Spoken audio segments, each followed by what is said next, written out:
and gentlemen, at the AI Impact Summit in Delhi, Prime Minister Narendra Modi today dropped a new code for the future, the Manav Mission, where M stands for moral, A stands for accountable, N for national sovereignty, A for accessible, and V for valid. The bigger point being made is that India's benchmark for AI is to ensure that humans don't become just data points or raw material. Instead, their welfare and happiness should be the core decision-making algorithm when AI is used. Inaugurating the world's largest summit of its kind, Prime Minister asserted that India does not fear AI but sees a fortune in it and is ready with a blueprint of tomorrow, a roadmap that will ensure that India is not just in the AI race, it shapes and leads it too. साथियों, आज new Delhi AI impact summit में मैं AI के लिए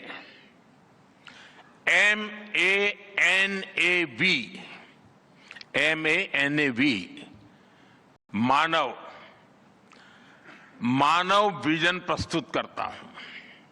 मानव का अर्थ होता है human.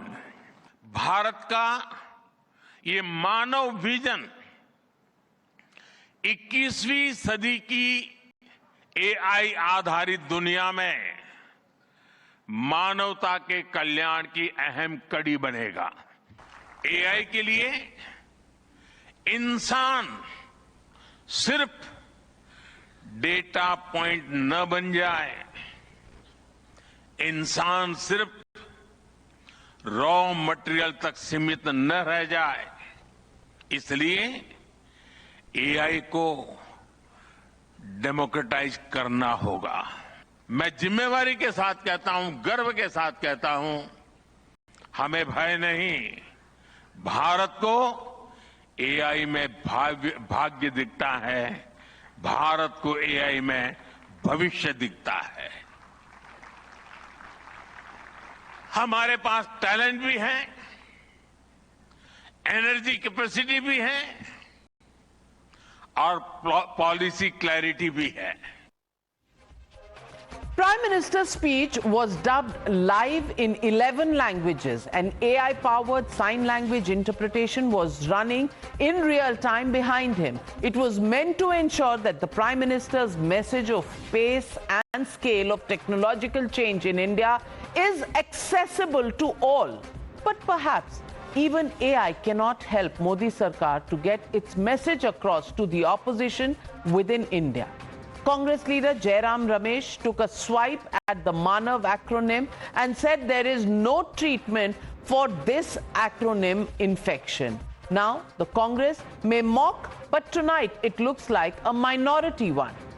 Because inside that hall in Bharat Mandapam sat the world's biggest AI minds. And Prime Minister's message resonated with each one of them.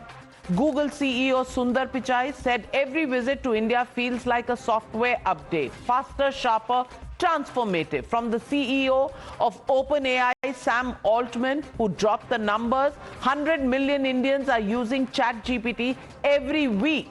India is now the fastest growing market for Codex. Chief AI Officer of Meta said India has world-class developers building genius things.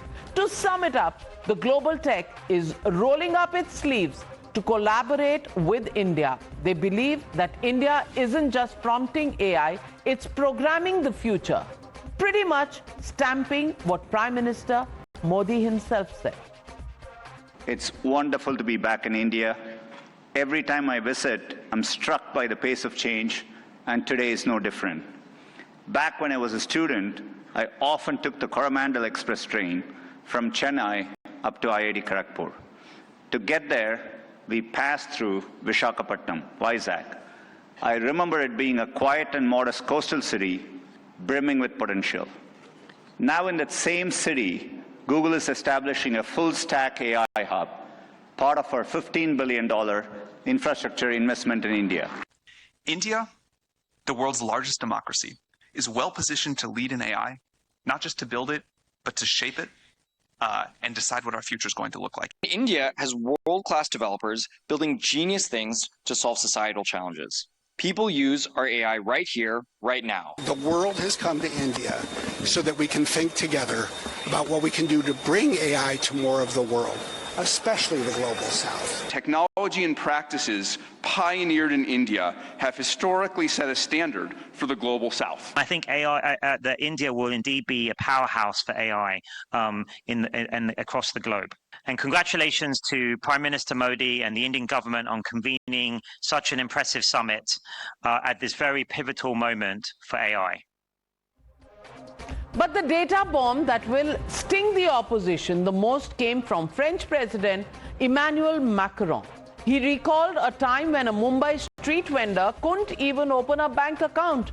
Today, well, the same vendor accepts instant payments on a phone, free, seamless, nationwide. In Modi Sarkar's endeavor to provide digital identity for 1.4 billion people, Macron sees not just a tech story but a civilizational story. And in one stroke, without even realizing, Macron has logged out all those who doubted India's digital prowess, like those who were in the Congress, former Finance Minister P. Chidambaram. And India built something that no other country in the world has built. A digital identity for 1.4 billion people. A payment system that now processes 20 billion transactions every month. A health infrastructure that has issued 500 million digital health IDs. 10 years ago, a street vendor in Mumbai could not open a bank account. No address, no papers, no access. And today, the same vendor accepts payments on his phone. Go to your village fair, buy potatoes and tomatoes and pay 7 rupees 50 paisa by a credit card. What will the poor lady do? Does she have a POS machine there? Is it connected to a electricity source? Is there Wi-Fi there? Is the internet working there? Today, the Congress has found use for AI in peddling political agendas. The party claims that 9 of its videos created using artificial intelligence have been forcefully deleted by the BJP government. Congress social media department head Supriya Srinath has alleged that the Modi government has left no stone unturned in strangling India's AI potential, and Prime Minister is scared of artificial intelligence. And Rashid Alvi, well, he's always there, and he didn't spare even the French president, assigning motives to his endorsement of India's digital and UPI revolution. वो AI पर बड़ी-बड़ी बातें करते हैं, वो artificial intelligence से थर-थर कांपते हैं, लेकिन खुद नरेंद्र मोदी और बीजेपी की सरकार सच से इतना डरती है कि सच के नाट्य रूपांतर से भी उनको खौफ खाते हैं. You know, his praise should not be taken very seriously. He is trying to please us just for the purpose of arms deal. That is the main object of France. देश में देखो टेक्नोलॉजी कौन लाया? राजीव गांधी ने शुरू की, और उस टेक्नोलॉजी जितनी आगे बढ़े अच्छा है. Now, here are some figures that substantiate India's AI growth story. India is the world's third most AI competitive nation, according to a report by Stanford University. What hidden agenda did Stanford have? Indian UPI is recognized as the world's largest real-time payment system by none other than the International Monetary Fund, accounting for 49% of global transactions. Has IMF been influenced too? Indian digital payment system works in 7 countries today, and several foreign dignitaries, including German Minister Volker Wissing and Prime Minister of Netherlands Mark Rutte, has found it fascinating and transformative. Would the Congress dismiss this also as some of a quid pro quo? That is the transformation of digital and financial inclusion that has taken place under Prime Minister Narendra Modi. But Congress, once again, is resorting to AI, anti-India narrative and propaganda, because the Rahul Gandhi is also AI, alone and insecure. So, ladies and gentlemen, that brings me to the legitimate question we're asking on the Newshour tonight. As the world hails India's AI vision, opposition blinded by politics?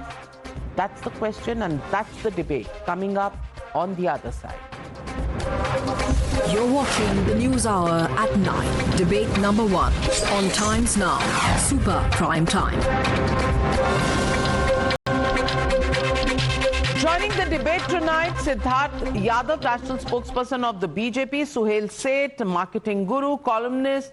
Also joining the debate is advocate Nikhil Jain, political analyst, Nivan Sharma, spokesperson of the Aam Aadmi Party, Ghanshyam Tiwari, national spokesperson of the Samajwadi Party, Vivek Srivastav, political analyst, joining the debate. My first question to you, Ghanshyam Tiwari, would you actually believe all the opposition that's coming in, or would you believe President Macron, Sam Altman, Sundar Pichai, and all the other global leaders who are in India looking at the opportunities and the fast growth in AI and the strides that India is making?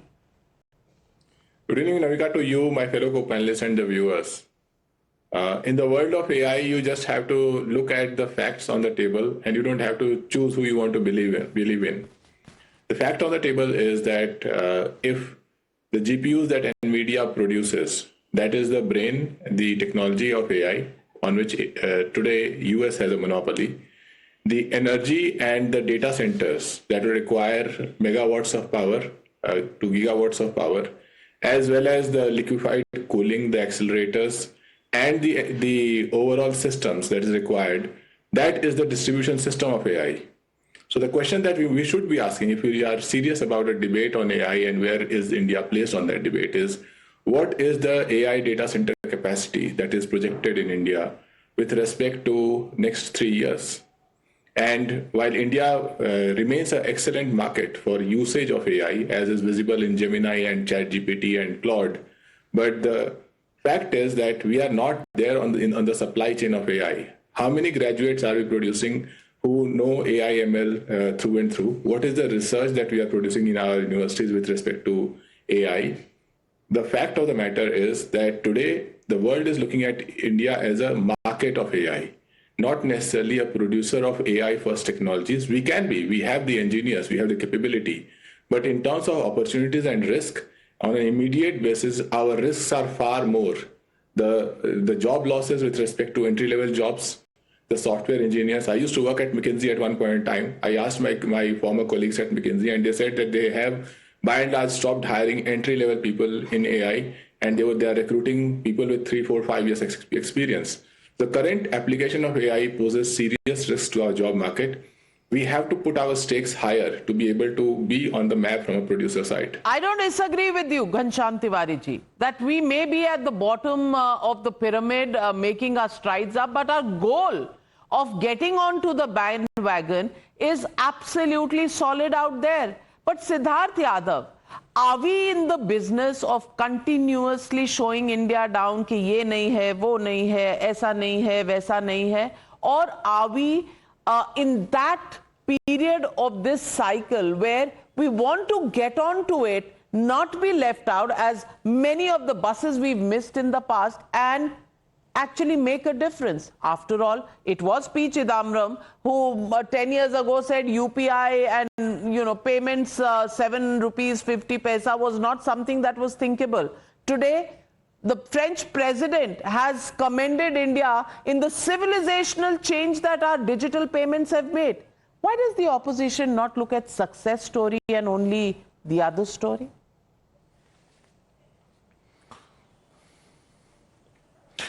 Good evening, Navika. Good evening to all your viewers.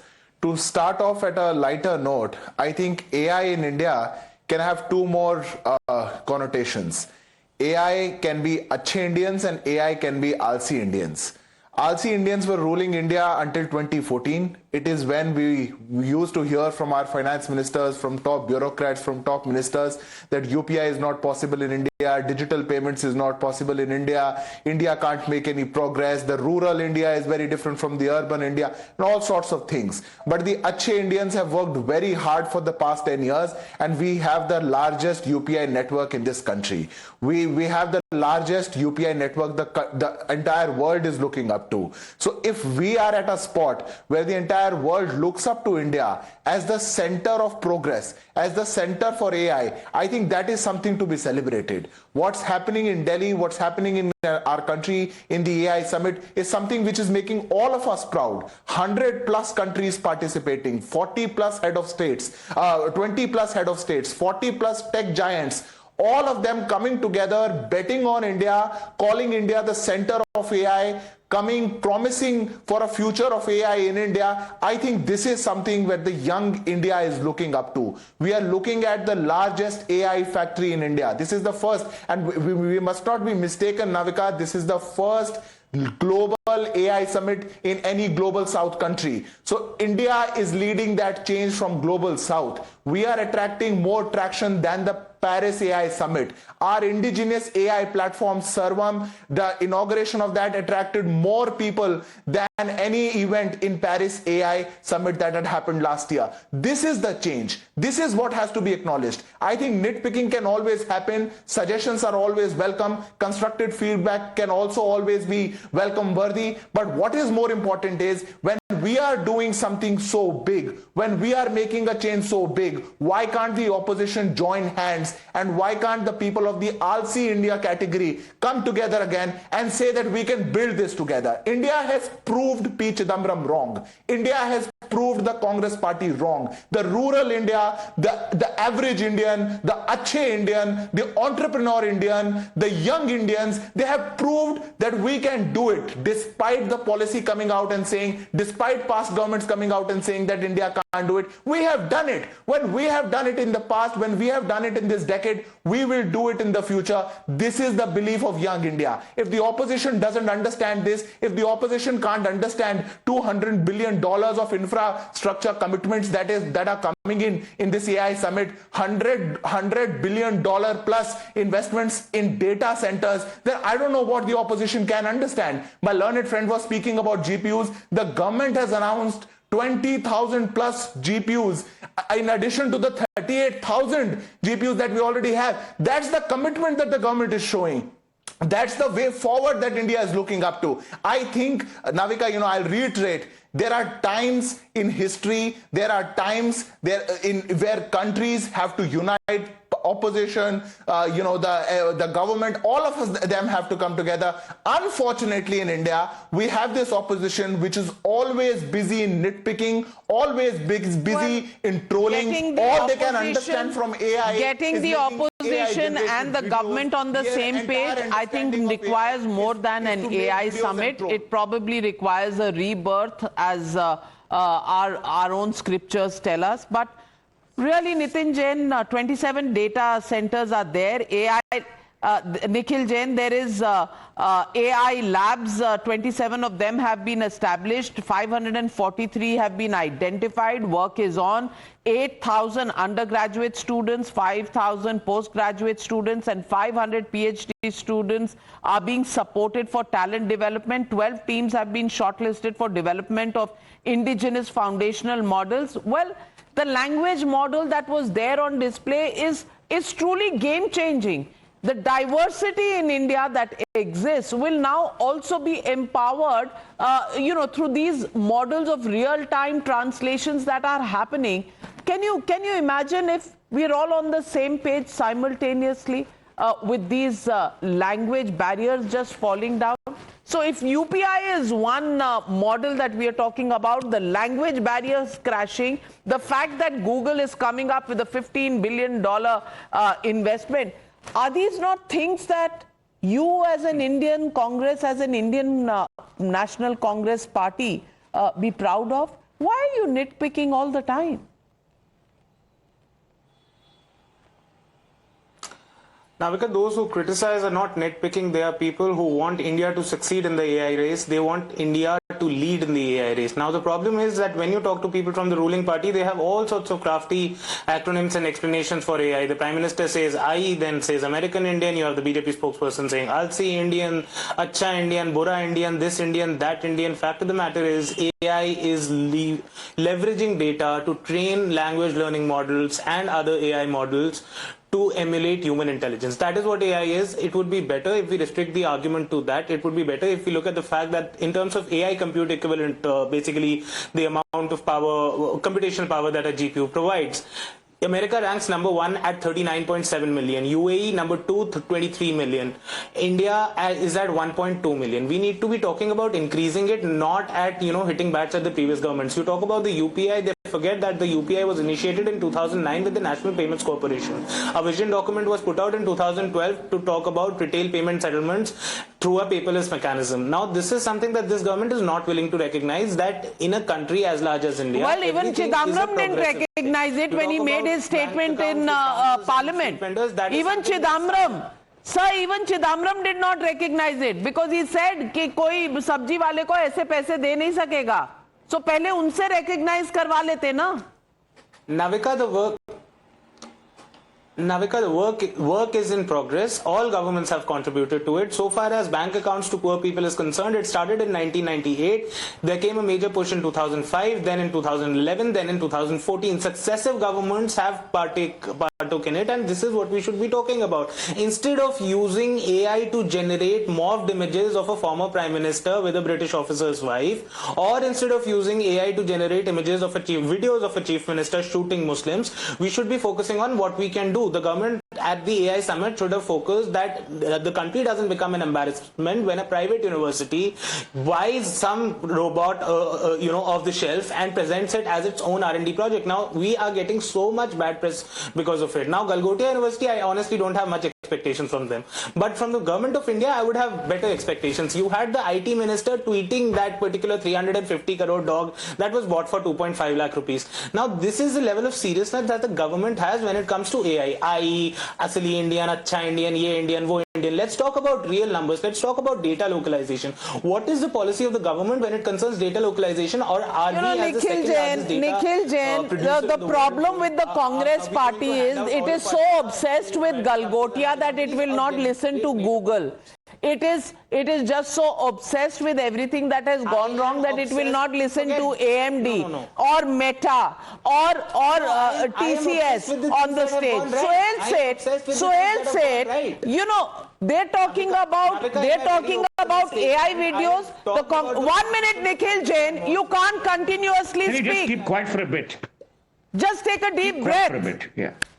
Sohail said, does the Congress lose the plot when they say AI videos and point fingers at the BJP? Well, I'm not condoning any of their AI videos, but there is enough and more of AI videos that the Congress does on its own. But is that all that AI means to them? If you read Siddaramaiah, the Chief Minister of Karnataka, he wants to take the credit. Yahan Nikhil Jain wants to take the credit for UPI, which they themselves condemned when Modi started pushing it. They want credit for everything. All the credit and all the successes are theirs. All the failures and all the lambasting is the BJP's. That's the equation they want to push. Do you agree? See, that's how silly these people are. Because this is not a debate today on which political party has done what for India. For that, the elections will determine and other things. I think what Ghanshyam started with is the key issue. And I have 4 points to make. Number one, is the AI summit in India a success, notwithstanding some robotic dog? The answer is yes, because it has the world's attention. I'm in New York as we speak and read all the papers today, whether it's the Journal, whether it's the New York Times, whether it's the FT. The focus is on India actually being home to the largest AI summit, which has attracted almost every tech giant. B, the opportunity qua India is the biggest because of its user base. Now we have to set things in motion. Rome wasn't built in a day, and those things need to be set in motion. Number three, from all the reports one has seen of the attendance at the AI summit, there have been a massive amount of school and college children who've been going there to attend the summit. Whether you talk about traffic jams or not, that's irrelevant for the time being. The fact is that India today has shone the light in the global south on artificial intelligence. Number 4, Ghanshyam talked about the fact that we do have the engineers, we have the brightest minds. They need 2 things. They need encouragement and they need an infrastructure. The government is providing that infrastructure. To belittle everything that India does, actually, you're not even belittling the BJP or the Congress. You're belittling the Indian. I've repeatedly said on your program, Navika, that there are some things that rise above the Congress and the BJP. Those 2 parties can fight with each other for all we care. They can abuse each other, accuse each other, but don't drag the Indian potential and the Indian capability into it. Finally, in my opening remarks, for the first time, to my mind, Tata and OpenAI have gotten to a collaboration globally. OpenAI otherwise normally doesn't get into these collaborations.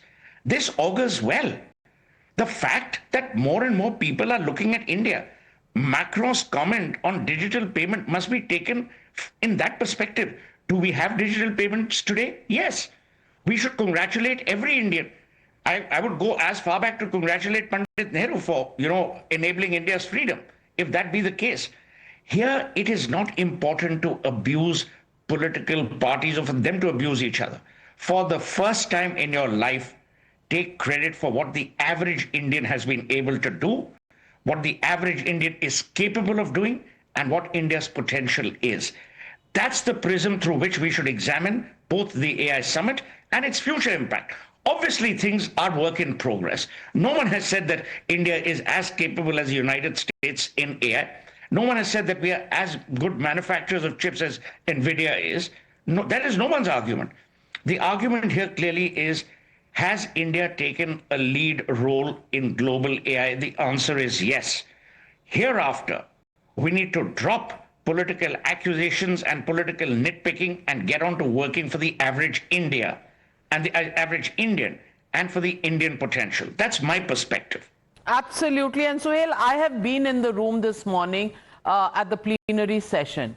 It was a proud moment for every Indian when an Indian company chairperson, N. Chandrasekhar, took the stage and talked about how the Tatas have gotten women, uneducated women, into a room, 5,000 of them, no exposure to computers, and making AI work to make them learn computing, do their elementary work, whatever work they are doing, help them to, do it in a ease and a manner that empowers them.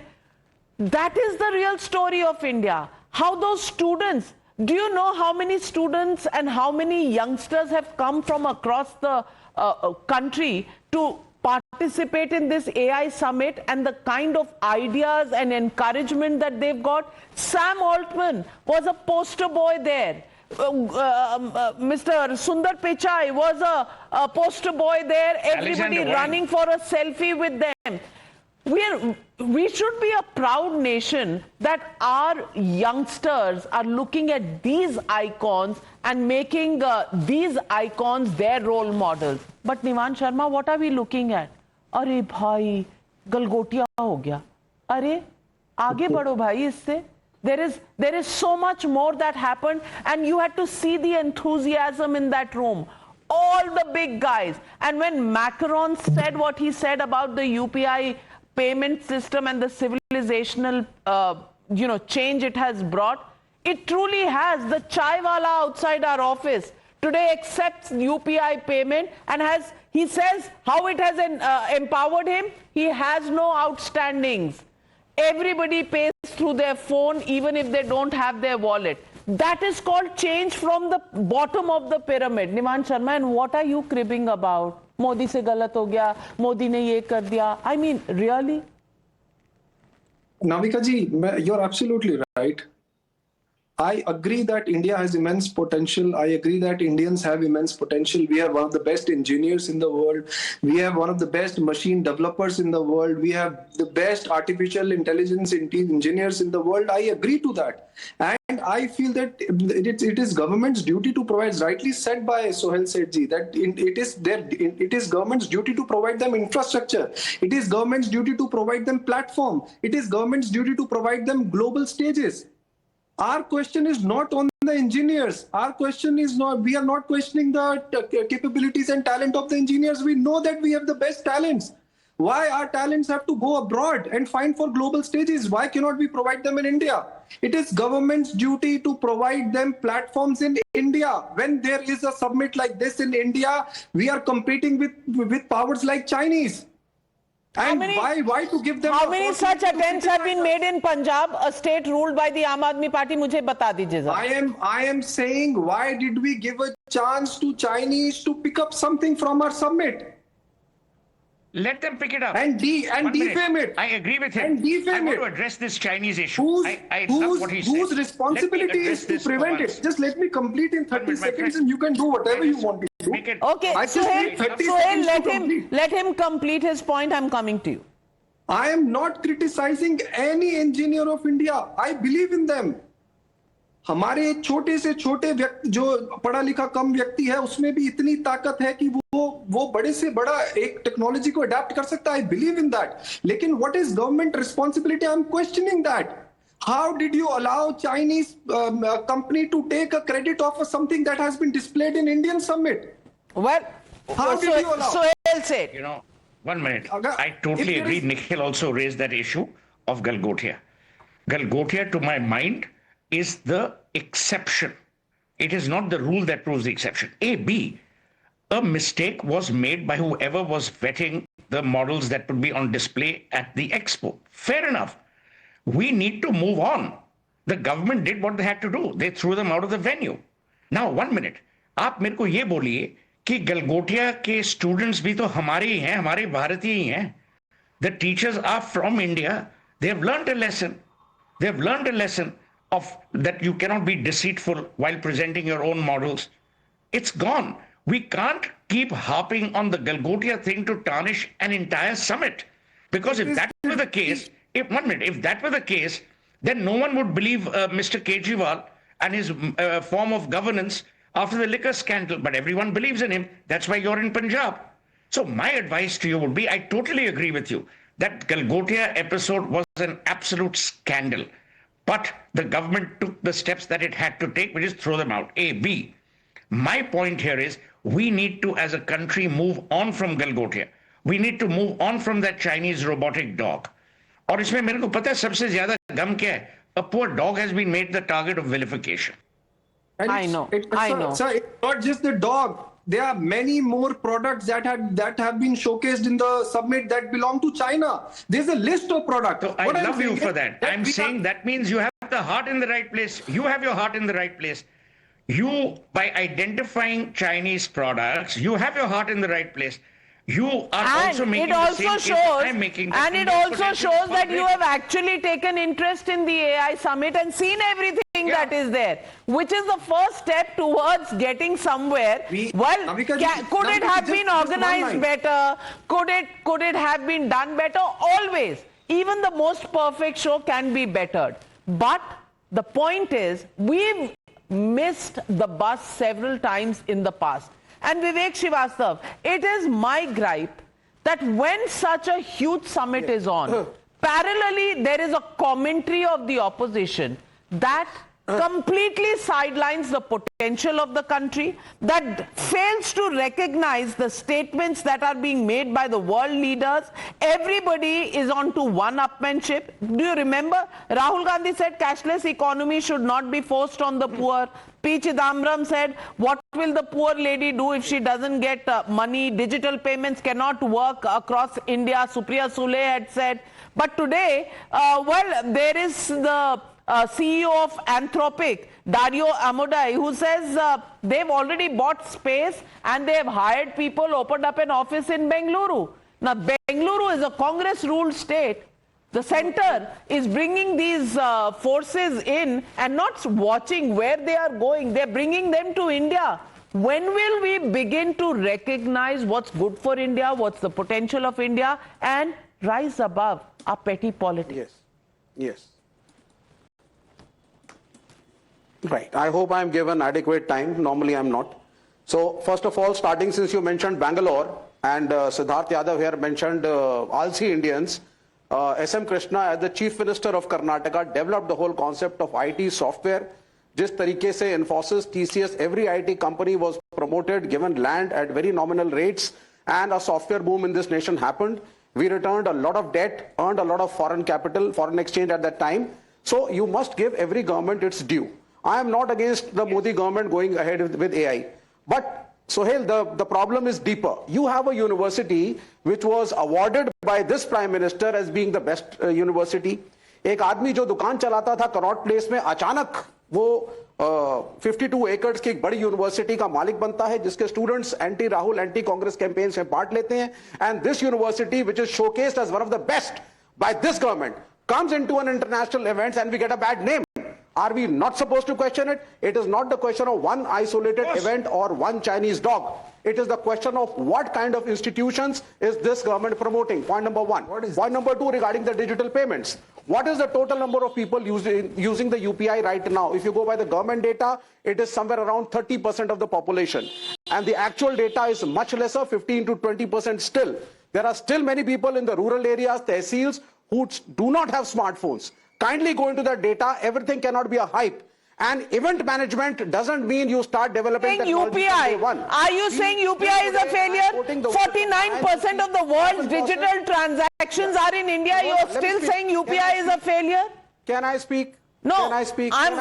You can speak when you answer my question. Let me speak, please. Let me speak. Answer my question. So I will answer your question. It is still in its very nascent stages. It is still not a mature technology right now. मैंने आपसे बोला कितने प्रतिशत हिंदुस्तानी use कर रहे हैं. Counter me if you are right and let the viewers go and do a research. What percent of the population is using it? I can't speak for politicians. They deal in cash. I don't think digital payments is the style of politicians, but rest of the people who are salaried are definitely using digital payments. Siddharth Yadav, please respond. Yeah, you talk. No, Navika, what I particularly want to highlight is this fixation of the entire opposition with one fake robot which was showcased in the AI summit. That is not what the AI summit is. But this is what the opposition wants the AI summit to be associated with. This is the problem. I want to particularly highlight this. When in AI summit, the entire world is coming together and calling India the center of AI, when Sam Altman would come out and say that India is well positioned to lead the AI in the entire world, the opposition would not want to look at that. They would want to be fixated with something, a controversy that they would want to create and, shame India for all our achievements. Is that correct? Is that the right approach? This is point number one. Point number two, when you want to ridicule India in the UPI, in the digital payments infrastructure, I think it shows the mentality of the opposition. 23 MOUs have been signed for digital public infrastructure replication with different countries. Now, countries are coming and asking that we want to replicate India's model. Countries are coming and asking that we want to borrow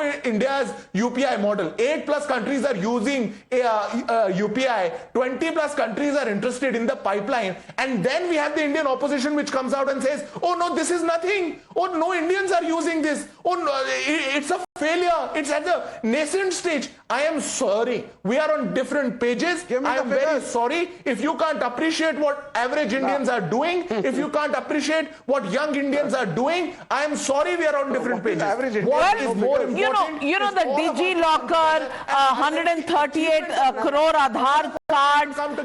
There is the Ayushman Bharat card, the Poshan. Digitally provided Poshan cards. These are all schemes that are actually making the world notice. The world is hailing what India has achieved. Yes, Nikhil, what's your point? आपको क्या दिक्कत है? Navika, मेरी दिक्कत ये है that every time somebody tries to point out a flaw so that we can be better, you say it is tarnishing the image of India. How has raising the Galgotia issue or a number of other problems that the government has caused tarnishing India's image? It is holding the government accountable. Let's be real. The government's job is to facilitate and to regulate. They are not the ones developing Sarvam AI. They were the ones developing UPI. People commend them for that. People also point out the roles of previous governments in that. Fact of the matter is that you can't bring out things like, look at how many college students were there trying to take selfies with foreign CEOs. This is not an achievement. I'm very sorry that shows and reeks of colonial mentality. Suhail Seth responding to you. Suhail Seth responding to you. The matter is that at this very important AI, just proven my point. I wasn't okay, Nikhil, I'm loading your fader. Short on time. Suhail Seth responding. It's, sometimes Nikhil is like Maradona. He loves scoring goals with his hand. The point is, you're saying exactly what I'm saying. The Galgotia issue is a terrible issue, but that is not the definer of A, either our AI potential, or B, the AI summit. Get over it. The issue has been addressed. We have all recognized the rogues that they were and the manner in which they hoodwinked people. People have come to, they've been plastered. Now, you will continue to linger. Now, let me tell you, I personally, as an Indian citizen, I've always believed Dr. Manmohan Singh was an honest man. But 2G happened. Will we say Dr. Manmohan Singh was a crook? I will never say that. So please, take a deep breath. Be happy for India. Get rid of Congress, BJP, Aam Aadmi Party epaluates, and think of the average Indian for a change. The Indian is bigger than the Congress, is bigger than the BJP, and India's story will outlive every goddamn general election. When you start believing in India, you will stop nitpicking and be petty in your approach towards every good that happens in this country. Absolutely. There have been a few pitfalls in the organizing and in the errors that have happened. You've pointed them out. But as Suhail Seth says, get over it. There is a success story beyond this. And there is a building India story beyond this, which we need to concentrate on. We did a snap poll.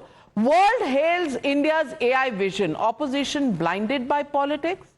Yes said 78% people. No 22%, can't say 0%. People are very decisive. 78% people believe, well, it is only politics that is blinding the opposition. 22% say, okay, they are in Nikhil Jain's team. The others, happy that the world is noticing India. Well, thank you very much to all my panelists for joining me on debate number 1.